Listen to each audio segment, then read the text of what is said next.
ng bayan, maasahan anumang panahon. Magandang oras po sa ating lahat. Narito na ang update sa lagay ng ating panahon at sa binabantayan nating si Bagyong Pipito. Nakapasok na nga sa ating Philippine Area of Responsibility si Bagyong Pipito alas 8 na kagabi bilang severe tropical storm. Sa mga susunod na oras ay lalakas pa ito bilang typhoon category dahil sa ngayon ay nag-undergo ito sa rapid intensification o yung mabilisang paglakas ng bagyo. Favorable kasi ang kalagayan ng mga karagatan sa silangan ng ating bansa kaya mabilis na lumalakas ang mga bagyong dumaraan dito.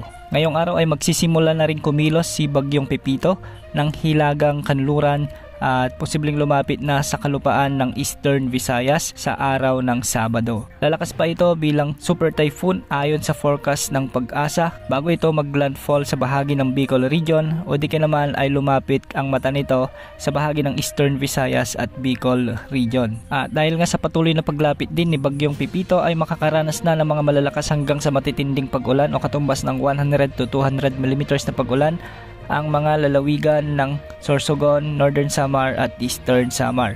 Samantalang makakaranas na rin ng moderate to heavy o 50 to 100 mm na pag-ulan ang mga lalawigan ng Camarines Norte, Camarines Sur, Catanduanes, Samar, Leyte at Biliran. Ang mga lugar na ito ay pinag-iingat natin sa banta ng pagbaha at pagguho ng lupa lalo na kung patuloy na lumalapit si Bagyong Pipito. Pagsapit naman ng Sabado ay posible na rin ang malalakas na pag-ulan dahil ito na yung araw kung saan pinakamalapit ang sentro ng bagyo o habang ito ay tinatawid na ang bahagi ng Bicol Region at ilang bahagi ng Southern Luzon.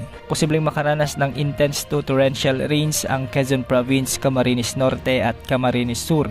Samantalang heavy to intense rains naman malalakas hanggang sa matitinding pag-ulan ang mararanasan sa Zambales, Bataan, Pampanga, Tarlac, Nueva Ecija, Aurora, Bulacan, Metro Manila, Cavite, Rizal, Laguna, Batangas, Catanduanes, Albay, Sorsogon at Northern Samar. At posible ring makaranas ng mga katamtaman hanggang sa malalakas na pag-ulan o 50 to 100 mm na pag-ulan ang mga lalawigan ng Pangasinan, Nueva Vizcaya, Quirino, Masbate, Romblon, Samar, Biliran, Leyte at Eastern Samar. Ang mga lugar ding ito ay pinag-iingat natin sa banta ng pagbaha at pagguho ng lupa.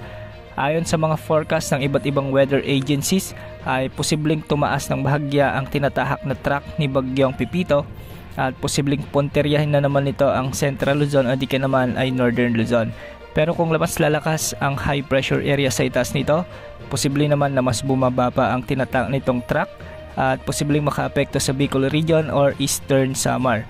Dadaan ito sa bahagi ng Southern Luzon, sa bahagi ng Calabarzon at ilang bahagi ng Mimaropa at posibleng direktang maapektuhan din ang Metro Manila at ilang bahagi ng Western Central Luzon. Hindi rin inaalis ang posibilidad na mas lumakas pa ito bilang super typhoon bago tumama sa kalupaan dahil nga sa malayo pa ito at nakakasagap pa ng malakas na current ng hangin o di ka naman ay malalakas na pagbuhos ng ulan ang asahan sa mga lugar na hahagupitin ni Bagyong Pipito. Habang malayo pang bagyo ay pinag-iingat na natin ang ating mga kababayan sa Eastern Visayas, Bicol Region, Central Luzon, Metro Manila at ilang bahagi ng Northern Luzon dahil posible na namang malakas o maging super bagyo ang susunod na samalang panahon na ito. Yan mo lang update sa lagay ng panahon. Ito pong weather update ng bayan, maasahan anumang panahon.